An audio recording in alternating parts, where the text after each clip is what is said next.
Punjabi radio USA ਸੁਣ ਰਹੇ ਸਾਰੇ ਹਿਮਾਨਯੋਗ ਅਤੇ ਸਤਿਕਾਰ ਸਰੋਤਿਆਂ ਨੂੰ ਪਿਆਰ ਸਤਿਕਾਰ ਸਹਿ ਨਿੱਘੀ ਜਿਹੀ ਸਤਿ ਸ੍ਰੀ ਅਕਾਲ। ਸਭ ਨੂੰ ਜੀ ਆਇਆਂ ਨੂੰ ਆਖਦੇ ਹਾਂ। ਸੋ ਤੇ ਪ੍ਰੋਗਰਾਮ ਅਪਡੇਟ ਅਮਰੀਕਾ 'ਚ ਸਵਾਗਤ ਹੈ। ਹਰਜੋਤ ਸਿੰਘ ਜੀ ਆਇਆਂ ਨੂੰ ਸਵਾਗਤ ਹੈ। ਸਤਿ ਸ੍ਰੀ ਅਕਾਲ।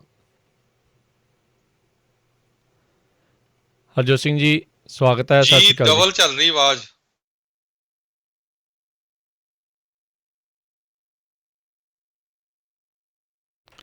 ਤੇ ਸਾਡੇ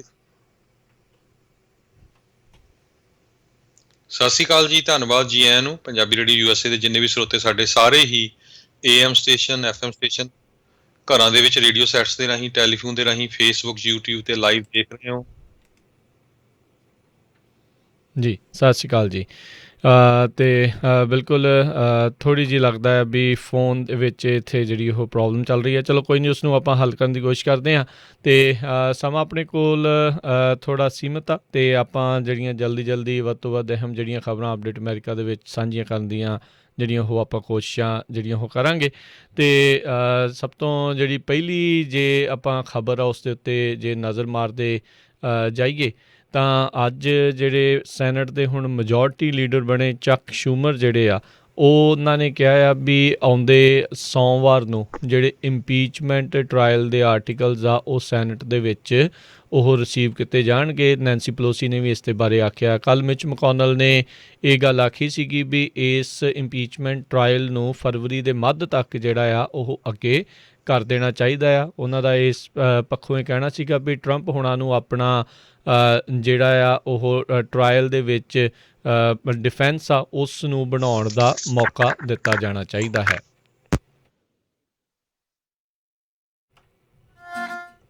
ਜੀ ਸੋ ਇਹ ਜਿਹੜੀ ਚੀਜ਼ ਆ ਉਹ ਜਿਹੜੀ ਉਹ ਦੇਖੀ ਗਈ ਹੈਗੀ ਆ ਵੀ ਹੁਣ ਦੇਖਦੇ ਹਾਂ ਵੀ ਆਉਣ ਵਾਲੇ ਸਮੇਂ ਦੇ ਵਿੱਚ ਕਿਸ ਤਰੀਕੇ ਦੇ ਨਾਲ ਜਿਹੜੇ ਆ ਇਹ ਇੰਪੀਚਮੈਂਟ ਦਾ ਟਰਾਇਲ ਆ ਉਹ ਚੱਲੇਗਾ।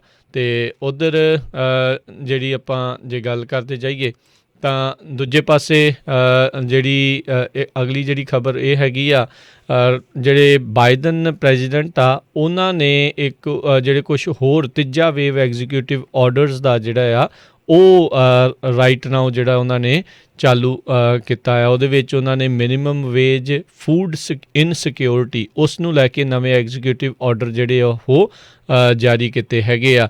ਇਹਨਾਂ ਮਾਮਲਿਆਂ ਦੇ ਵਿੱਚ ਕਹਿੰਦੇ ਆ ਵੀ ਜਿਹੜੇ ਦੋ ਐਗਜ਼ੀਕਿਊਟਿਵ ਆਰਡਰ ਆ ਉਹ ਇਕੋਨਮੀ ਅਤੇ COVID-19 ਦੇ ਨਾਲ ਵੀ ਜਿਹੜੇ ਆ ਉਹ ਸੰਬੰਧਿਤ ਰਹਿਣਗੇ। ਇਸ ਮੌਕੇ ਆਲਰੇਡੀ ਜਿਹੜੇ ਪ੍ਰੈਜ਼ੀਡੈਂਟ ਬਾਈਡਨ ਆ ਉਹਨਾਂ ਨੇ $1.9 ਟ੍ਰਿਲੀਅਨ ਦਾ ਜਿਹੜਾ ਆ ਉਹ ਰਿਲੀਫ ਪਲਾਨ ਜਿਹੜਾ ਆ ਉਹ ਪੇਸ਼ ਕੀਤਾ ਹੈਗਾ ਆ। ਸੋ ਲੋ ਇਨਕਮ ਹਾਊਸ ਹੋਲਡਸ ਨੂੰ ਪੈਂਡੈਮਿਕ ਦੇ ਦੌਰਾਨ ਜਿਹੜੀ ਉਹ ਸਪੋਰਟ ਮਿਲੇ ਇਸ ਦੇ ਲਈ ਉਹਨਾਂ ਨੇ ਜਿਹੜੇ ਕੁਛ ਐਗਜ਼ੀਕਿਊਟਿਵ ਆਰਡਰ ਇਸ ਰਿਕਵਰੀ ਪਲਾਨ ਦੇ ਤਹਿਤ ਉਹ ਪੇਸ਼ ਕੀਤੇ ਹੈਗੇ ਨੇ।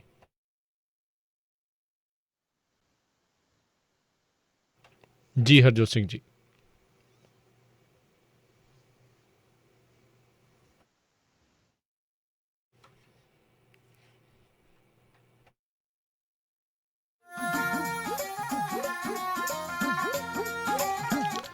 ਅਗਲੀ ਜਿਹੜੀ ਖਬਰ ਆ ਉਸ ਦੇ ਵੱਲ ਵੱਧਦੇ ਜਾਈਏ ਤਾਂ ਅੱਜ ਸੈਨੇਟ ਨੇ ਜਿਹੜੇ ਰਾਈਟ ਨਾਓ ਰਾਸ਼ਟਰਪਤੀ ਬਾਈਡਨ ਆ ਉਹਨਾਂ ਦੇ ਡਿਫੈਂਸ ਸੈਕਟਰੀ ਜਿਹੜੇ ਉਹਨਾਂ ਨੇ ਰੱਖਿਆ ਸੀ, ਨੋਮੀਨੀ ਕੀਤਾ ਸੀਗਾ, ਉਹਨਾਂ ਨੂੰ ਕਨਫਰਮ ਕਰ ਦਿੱਤਾ ਆ। ਸੈਕਟਰੀ ਆਫ ਡਿਫੈਂਸ ਦੇ ਲਈ ਲੋਇਡ ਆਸਟਿਨ ਜਿਹੜੇ ਆ ਉਹ ਉਹਨਾਂ ਨੂੰ ਨਾਮਜ਼ਦ ਜਿਹੜਾ ਉਹ ਕੀਤਾ ਗਿਆ ਸੀਗਾ। ਇਹ ਰਿਟਾਇਰਡ 4 ਸਟਾਰ ਆਰਮੀ ਜਨਰਲ ਹੈਗੇ ਨੇ ਲੋਇਡ ਆਸਟਿਨ, ਅਤੇ ਪਹਿਲੇ ਜਿਹੜੇ ਅਫਰੀਕਨ ਅਮੈਰੀਕਨ ਡਿਸੈਂਟ ਦੇ ਜਿਹੜੇ ਇਹ ਡਿਫੈਂਸ ਸਕੱਤਰ ਜਿਹੜੇ ਆ ਉਹ ਹੋਣਗੇ। ਸੋ ਸੈਨੇਟ ਦੇ ਦੁਆਰਾ ਇਹਨਾਂ ਦੀ ਇਹ ਕਨਫਰਮੇਸ਼ਨ ਆ ਉਹ ਕੀਤੀ ਗਈ। 2 ਦੇ ਮੁਕਾਬਲੇ 93 ਜਿਹੜੀਆਂ ਆ ਉਹ ਵੋਟਾਂ ਦੇ ਨਾਲ ਸੈਨੇਟ ਦੇ ਵਿੱਚ ਇਹਨਾਂ ਨੂੰ ਮਨਜ਼ੂਰੀ ਮਿਲੀ ਹੈਗੀ ਆ। ਇਹ ਕਹਿੰਦੇ ਕਨਫਰਮੇਸ਼ਨ ਹੋਣ ਦੇ ਨਾਲ ਪਹਿਲੀ ਵਾਰੀ ਮਿਲਟਰੀ ਦੇ ਵਿੱਚ ਇਸ ਅਹੁਦੇ ਦੇ ਉੱਤੇ ਜਿਹੜੇ ਆ ਇੱਕ ਡਿਫਰੈਂਟ ਰੇਸ਼ੀਅਲ ਜਿਹੜੇ ਆ ਉਸ ਕਮਿਊਨਿਟੀ ਦੇ ਲੋਕ ਜਿਹੜੇ ਆ ਉਹ ਆਏ ਆ, ਅਤੇ ਇਹ ਪ੍ਰੈਜ਼ੀਡੈਂਟ ਬਾਈਡਨ ਦੀ ਕੈਬਨਿਟ ਦੇ ਵਿੱਚ one of the most powerful members ਦੇ ਵਜੋਂ ਦੇਖੇ ਜਾ ਰਹੇ ਨੇ। ਉੱਧਰ ਜਿਹੜੀ ਫੈਡਰਲ ਰਿਜ਼ਰਵ ਦੀ ਇੱਕ ਟਾਈਮ ਦੇ ਉੱਤੇ ਰਹੀ ਚੇਅਰਵੂਮਨ ਜੈਨਟ ਯੈਲਨ ਜਿਹੜੀ ਆ ਉਹਨਾਂ ਨੂੰ ਜਿਹੜੀ ਉੱਥੋਂ ਦੀ ਫਾਈਨੈਂਸ਼ੀਅਲ ਕਮੇਟੀ ਆ ਉਸ ਦੇ ਵਿੱਚ ਹਰੀ ਝੰਡੀ ਮਿਲ ਗਈ ਹੈ ਯੂਨੈਨਿਮਸਲੀ। ਦੋਨਾਂ ਹੀ ਤਰਫਾਂ ਦੇ ਜਿਹੜੇ ਆ ਸੈਨੇਟਰਸ ਆ ਉਹਨਾਂ ਨੇ ਉਸ ਨੂੰ ਮਨਜ਼ੂਰੀ ਦਿੱਤੀ ਹੈ, ਅਤੇ ਹੁਣ ਜਲਦ ਹੀ ਕਹਿੰਦੇ ਆ ਉਹਨਾਂ ਦੀ ਵੀ ਵਾਰੀ ਜਿਹੜੀ ਆ ਉਹ ਆਵੇਗੀ, ਅਤੇ ਜਦੋਂ ਸੈਨੇਟ ਦੇ ਵਿੱਚ ਕਨਫਰਮੇਸ਼ਨ ਹੋਵੇਗੀ ਤਾਂ ਉਹਨਾਂ ਨੂੰ ਵੀ ਮਨਜ਼ੂਰੀ ਮਿਲਣ ਦੀ ਜਲਦ ਸਾਰਾ। ਉਹ ਟ੍ਰੈਜਰੀ ਸਕੱਤਰ ਦੇ ਲਈ ਜਿਹੜੇ ਆ ਉਹ ਨੋਮੀਨੀ ਕੀਤੇ ਗਏ ਸੀਗੇ ਪ੍ਰੈਜ਼ੀਡੈਂਟ ਬਾਈਡਨ ਦੇ ਦੁਆਰਾ।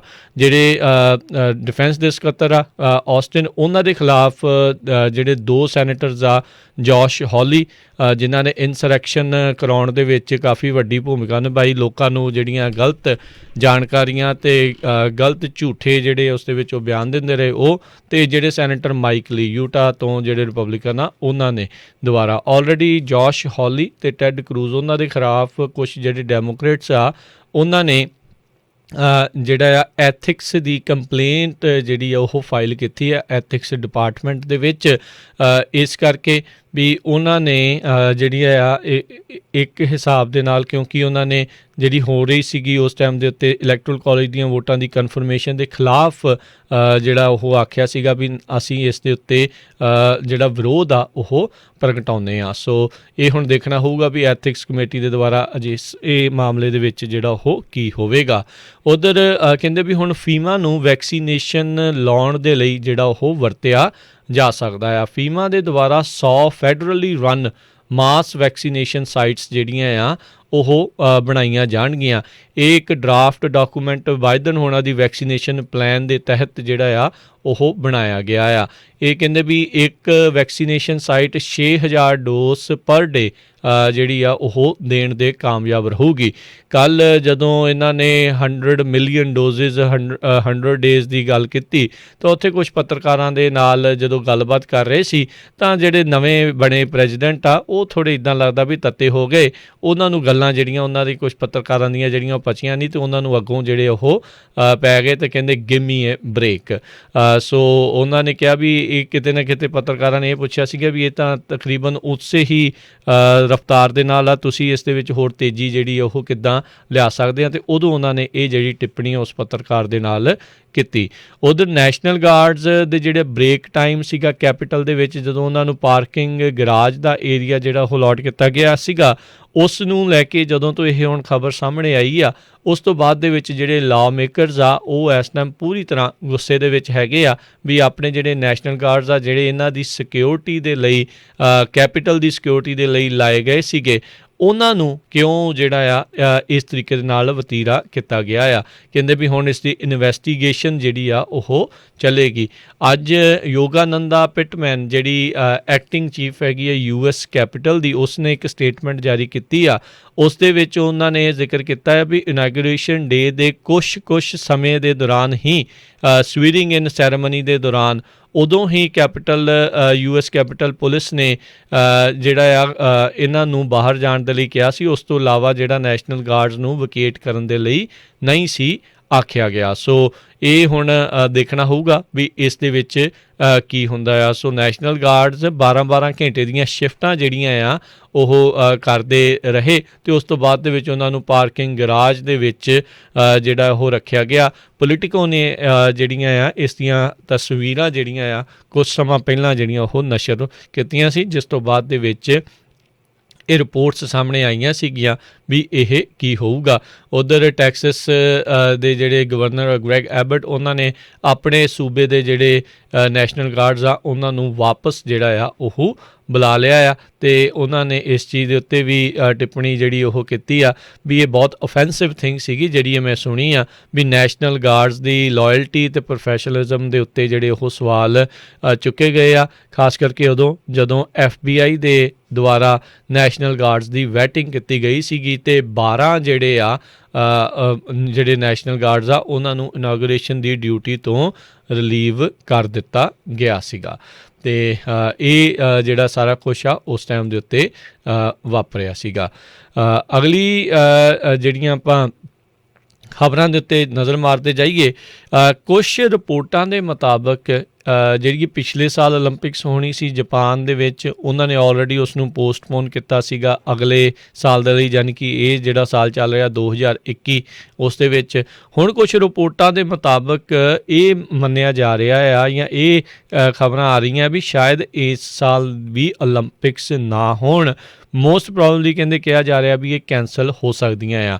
ਇੱਧਰ ਅਮਰੀਕਾ ਦੇ ਵਿੱਚ ਜਿਹੜੀ ਓਲੰਪਿਕ ਕਮੇਟੀ ਆ ਉਹਨਾਂ ਨੇ ਕਿਹਾ ਵੀ ਸਾਨੂੰ ਅਜੇ ਇਸ ਤਰੀਕੇ ਦੀ ਕੋਈ ਵੀ ਅਧਿਕਾਰਤ ਜਿਹੜੀ ਸੂਚਨਾ ਨਹੀਂ ਮਿਲੀ ਅਤੇ ਸਾਡੇ ਜਿਹੜੇ ਖਿਡਾਰੀ ਆ ਉਹ ਓਲੰਪਿਕਸ ਦੇ ਲਈ ਤਿਆਰੀਆਂ ਦੇ ਵਿੱਚ ਜੁਟੇ ਹੋਏ ਨੇ। ਸੋ ਇਹ ਦੇਖਣਾ ਹੋਊਗਾ ਕੀ ਹੁੰਦਾ ਹੈ। ਮਾਰਚ ਦੇ ਵਿੱਚ ਜੇ ਓਲੰਪਿਕਸ ਹੋਣਗੀਆਂ ਅਤੇ ਮਸ਼ਾਲ ਨੂੰ ਜਿਹੜਾ ਵੱਖ-ਵੱਖ ਮੁਲਕਾਂ 'ਚ ਲਿਜਾਇਆ ਜਾਂਦਾ ਆ ਓਲੰਪਿਕਸ ਦੀ ਤਿਆਰੀ ਸ਼ੁਰੂ ਹੋਣ ਤੋਂ ਪਹਿਲਾਂ, ਕਹਿੰਦੇ ਉਹ ਅਦਰਵਾਈਜ਼ ਜਿਹੜੀ ਉਹ ਸ਼ੁਰੂ ਹੋਣੀ ਆ। ਸੋ ਕਹਿੰਦੇ ਵੀ ਉਸ ਤੋਂ ਬਾਅਦ ਦੇ ਵਿੱਚ ਪਤਾ ਲੱਗੂਗਾ। ਉੱਥੋਂ ਦੇ ਆਮ ਲੋਕ ਵੀ ਇਸ ਚੀਜ਼ ਨੂੰ ਮੰਨ ਰਹੇ ਨੇ ਵੀ ਸ਼ਾਇਦ ਓਲੰਪਿਕਸ ਜਿਹੜੀਆਂ ਆ ਉਹ ਨਾ ਕਰਵਾਈਆਂ ਜਾਣ।